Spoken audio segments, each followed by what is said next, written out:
सभी देखने वालों को नमस्ते, जय माता दी। आप सभी को मोक्षदा एकादशी की बहुत बहुत शुभकामनाएं। बहुत ही शुभ, बहुत ही मंगलमय, पूजनीय दिन होता है मोक्षदा एकादशी का। नाम से ही पता चलता है मोक्ष दिलवाने वाली होती है ये एकादशी। इस दिन भगवान विष्णु की पूजा का बहुत महत्व है। साथ ही विधान आता है उपवास का। इस दिन लिया गया उपवास कई गुना फलदायी माना गया है। आज की वीडियो में जानेंगे मोक्षदा एकादशी के दिन क्या खाना है, क्या गलती से भी ना खाएं, यदि उपवास भी ना ले सके तो भी किन चीज़ों का ध्यान आपको इस दिन देना चाहिए ताकि आपके लिए भी ये दिन मंगलमय हो सके। तो आइए चलते हैं सब कुछ जानने। तो इस दिन आपको सुबह जल्दी उठ के पहले नहाना है, उसके बाद साफ सफाई कीजिए। भगवान विष्णु की फोटो या कैलेंडर है तो सही है, उसे स्थापित कीजिए। यदि नहीं है तो मन ही मन ध्यान किया जा सकता है। माँ लक्ष्मी की पूजा का भी विधान है, साथ में तुलसी माता की पूजा का भी विधान आता है। अब साथ ही आपने यहाँ पे जो है वो भोग भी लगा देने हैं। भोगों में यदि मैं मेन चीज़ कहूँ तो वो है यहाँ पे तुलसी का पत्ता। आप कितने ही भोग लगाए या ना लगाएं, लेकिन तुलसी का पत्ता विष्णु भगवान के भोग में होना ही चाहिए, तभी कंप्लीट माना जाएगा भोग। पीले फल पीले फूल चढ़ाने का भी विधान आता है। उसके बाद आपको संकल्प लेना है। बिल्कुल आसानी से संकल्प ले सकते हैं। गंगा जल हाथ में ले या फूल ले या चावल हाथ में ले, मन ही मन मानिए कि आपने कैसे उपवास लेना है। संकल्प कीजिए, उस संकल्प को निभाना होगा। या उपवास नहीं आप ले सकते किसी वजह से तो किसी चीज़ का संकल्प कीजिए, जो भी आपको लगता है कि आप में ये आदत है जिसे आप छोड़ना चाहते हैं, चाहे नशे की है, चाहे नॉनवेज खाने की है, चाहे झूठ बोलने की है, चाहे लड़ाई झगड़े की है, कोई भी हो तो वो संकल्प लिया जा सकता है। यदि आप वो निभा देते हैं तो उपवास लेने के समान ही माना गया है। आइए अब चलते हैं जानने उपवास लिया है क्या खाना है क्या नहीं खाना है। पहले तो मैं ये बता दूं कि एक समय का खाना ही उपवास में सही माना गया है। तो अगले दिन ही उपवास खुलता है तो कुछ चीज़ें शाम को खाई जा सकती है। जो भी आप यदि उपवास भी नहीं लिया तो भी सात्विक खाना आप खाएं, सिंपल खाना खाएं। उसके बाद देखिए इसमें पानी भी पी सकते हैं, फल भी खा सकते हैं, लेकिन खटास वाले फल आपको खाने से बचना चाहिए, क्योंकि कभी जैसे खाली पेट है ना तो कुछ लोगों को डाइजेस्ट नहीं होते हैं। तो ये ध्यान दीजिएगा कि यदि आपको कुछ ऐसी समस्या है पेट से संबंधित तो खटास वाले फल अवॉइड कीजिएगा। बिल्कुल ऐसे ही आप दूध इस दिन ले सकते हो। दूध से अनेकों चीज़ें खुद यदि बनाई है, यहाँ वहाँ की तो नहीं खानी, लेकिन खुद बना के दूध से अनेकों चीज़ें बना के यूज़ की जा सकती है इस दिन। साथ में चाय कॉफ़ी उपवास में पी लेते हैं, लेकिन यदि आपको पेट संबंधी समस्या है, आपके एसिड बनता है तो आप ना ले तो सही होगा स्वास्थ्य के लिए, क्योंकि उल्टी आने जैसा हो सकता है। उल्टी आ गई तो देखिए उपवास तो खंडित माना जाएगा यदि आपको उल्टी आ जाती है।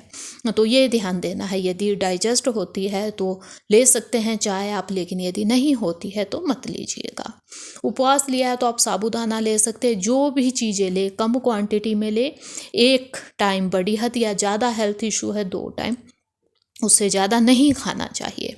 तो साबूदाने से अनेक डिशेज बना के खा सकते हैं। मखाना आप ले सकते हैं, मखाने से भी अनेक डिशेज बनाई जा सकती है।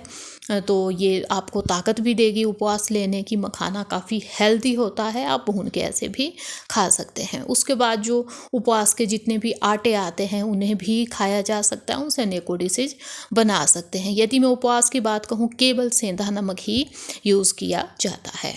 आलू भी यूज़ किया जा सकता है। आप इसमें आलू उपवास वाला सूखा आलू होता है वो भी बना सकते हैं। आलू से देखिए हलवा भी बनता है, चिप्स भी बनते हैं। खुद बनाइए तो एंजॉय किया जा सकता है, इसमें कोई गलत नहीं है। बस पैकेट बंद आपको कोई चिप्स कोई चीज़ नहीं खानी है।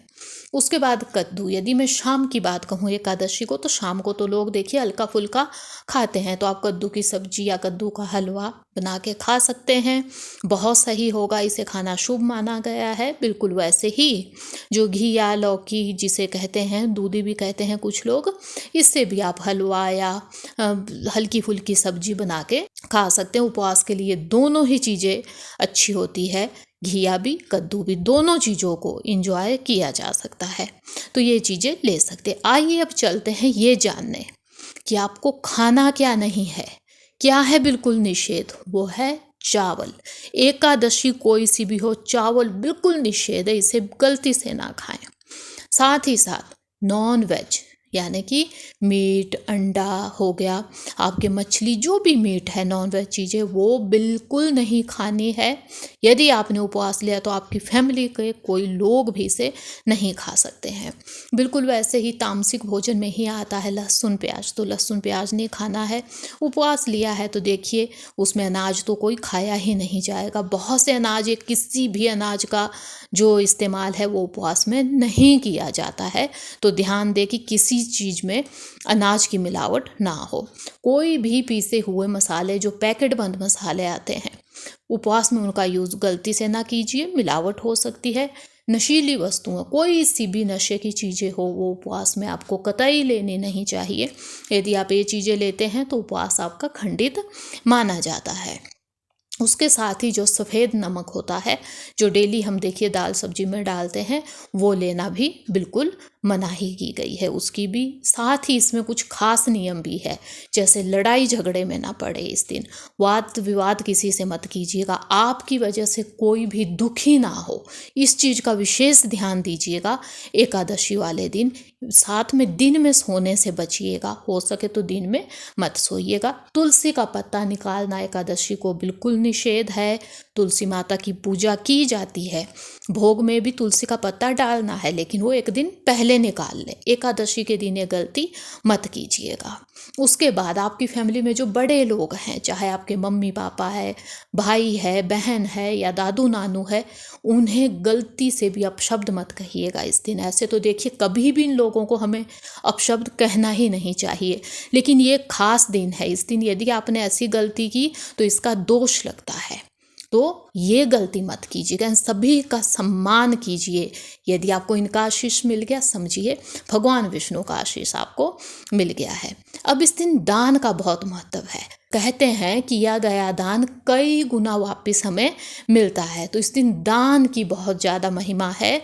दान आप पैसे का दीजिए, अनाज का दीजिए, यहाँ तक कि कपड़ों का दान भी किया जा सकता है। जिन्हें जिस चीज़ की आवश्यकता हो वो दान यदि किया जाए तो बहुत शुभ माना गया है। मोक्षदा एकादशी के दिन सबसे सही है यदि आप खाना बना के भूखों को खिला सके, वो सबसे शुभ है। यदि ऐसा हो जाए ना तो दिनहीन जो लोग हैं, भूखे जो लोग हैं, उन्हें खाना बना के खिलाइए, अत्यंत शुभ होगा। भगवान विष्णु खुश होंगे ही होंगे। अब ये जानना भी आवश्यक है कि जब उपवास खुलता है तो हमें क्या खाना चाहिए, क्या नहीं। तो उपवास खुलेगा द्वादशी को, यानी कि एकादशी के अगले दिन सुबह, सही समय जान ले उसमें ही उपवास खोलिएगा। तो उपवास खोलते समय ये ध्यान दे कि सात्विक भोजन खाना है, जिसमें लहसुन प्याज ना हो। सिंपल भोजन, ज़्यादा तला भुना मत खाइएगा, क्योंकि उपवास लिया था ना, हेल्थ इशू हो सकते हैं। लेकिन अब आप चावल खा सकते हैं। जी हाँ, एकादशी को तो चावल बिल्कुल नहीं खाना, लेकिन जब उपवास खोले द्वादशी के दिन, उस दिन चावल खाना बहुत शुभ माना गया है। तो अपने भोजन में चावल आप अवश्य खाएं। तो ऐसे आप उपवास खोल सकते हैं। तो ये थी आज की खास वीडियो। उम्मीद है मुझे आपको बहुत पसंद आई होगी। वीडियो अच्छी लगी है तो लाइक भी कीजिएगा, कमेंट में भी लिखिएगा कि वीडियो आपको कैसी लगी। साथ ही साथ चैनल पे नए हैं तो चैनल को सब्सक्राइब भी कीजिएगा। मिलेंगे नई वीडियो के साथ, तब तक के लिए धन्यवाद। जय माता दी।